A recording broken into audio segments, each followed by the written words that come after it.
images of Earth. They constantly propagate. You have been taught from the earliest ages that you live on a spinning ball, that NASA has sent men to the moon. And you are the result of a Big Bang explosion which created everything out of nothing. Yet nothing could be farther from the truth.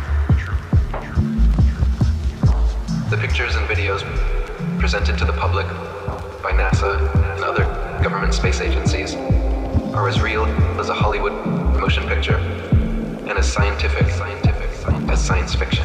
If you were to go to NASA and download one of their photos of the Earth in the moon sky and put it in Photoshop, okay, drop the saturation and the levels down, you'll see that the Earth has been pasted in, because you'll see a rectangular box around the Earth. It's all fraud, it's all fake. Pretty much everything NASA puts out is fraudulent.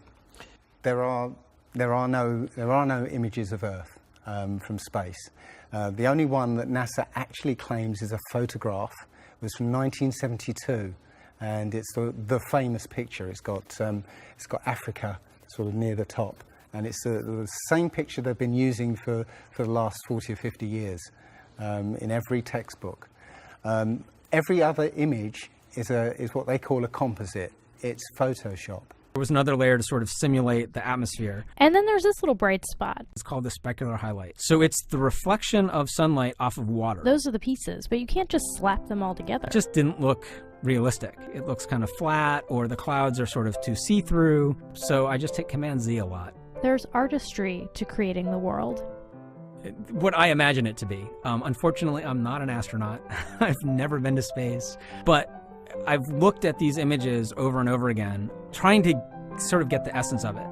It is photoshopped, but it's has to be. It is photoshopped, but it's has to be. It is photoshopped, but it's has to be. It is photoshopped, but it's has to be. I've shown that the alleged curvature is not even detectable at 120,000 feet when people send up weather balloons with cameras not fitted with a fisheye lens. And by that I'm talking about, there's some videos that I have on my website there, and you can do videos yourself, do some searches on YouTube for videos of people doing high altitude weather balloon tests where they're sending up weather balloons. And if they have it fitted with a camera that doesn't use a fisheye lens, I mean, that thing's going up to 120, 121, 127,000 feet and spinning in 360 degrees and showing the horizon flat as a pancake, as opposed to the Red Bull video or, typical NASA video, which is always, it seems like always shot with a fisheye lens. And that's easy to tell when they're using a fisheye lens. First of all, like in the Red Bull deal, when that dude gets out of the capsule and stands out and they cut to the camera outside looking at him, the curve is just insane. And whenever the camera tilts at certain angles, I mean, it goes from convex to flat to concave to flat to convex to it's going all over. It's incredible morphing Earth. That's what happens when you use a fisheye lens. And a lot of the cockpit footage that I've seen from like this Russian MiGs and stuff that people are sending me that get up there really high, same thing. In fact, you can look in one of the shots over the pilot's shoulder there. The wing is all warped because of the curvature of the windshield. So we got to be careful with curved lenses or glass that we're looking through. And that's why, for me, I've basically had to just throw most of that stuff out because it's inconclusive at best. Because you look at one, it says, oh, well, there's a curve. And you look at another, it says, well, no, there's not a curve. Same altitude. So you spin, when you spin pizza dough, it kind of flattens out. Yeah. Gets wider in the middle. And so Earth, throughout its life, even when it formed, it was spinning.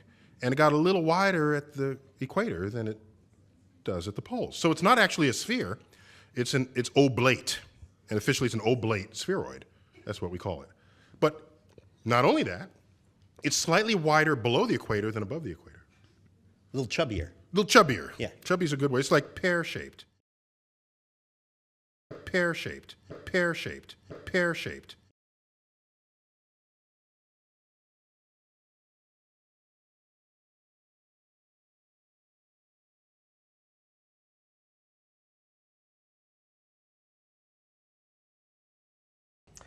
Dr. Tyson, you tweet at Neil Tyson is your Twitter handle. Several million followers. Here is a tweet you sent out on March 11th, 2016. I occasionally wonder whether the entire universe is nothing more than a snow globe on the living room mantle of an alien. Was that a late night tweet or something? Yeah, I occasionally wonder that. That's all. The universe is all we know. It's our entire existence. And look at what we do to, I don't know if this is still a thing to do, when you have ant farms. You ever have an ant farm and there's a little bit of sand here and there's a vessel and there are little tubes. They're the ants just doing their thing. And I don't know if they're happy or sad or they're thinking about it, but do they know they're in an ant farm? Do they have self-awareness? Do they have any idea? Do bees know that you're about to steal all of their honey? They have a world where they are pollinating plants and coming back and making honey. Do they have any idea that we created that world for them when it's a bee farm? Any idea at all? So we get to do this because we are smarter than they are, so we can outsmart them and create an environment in which we think they're happy.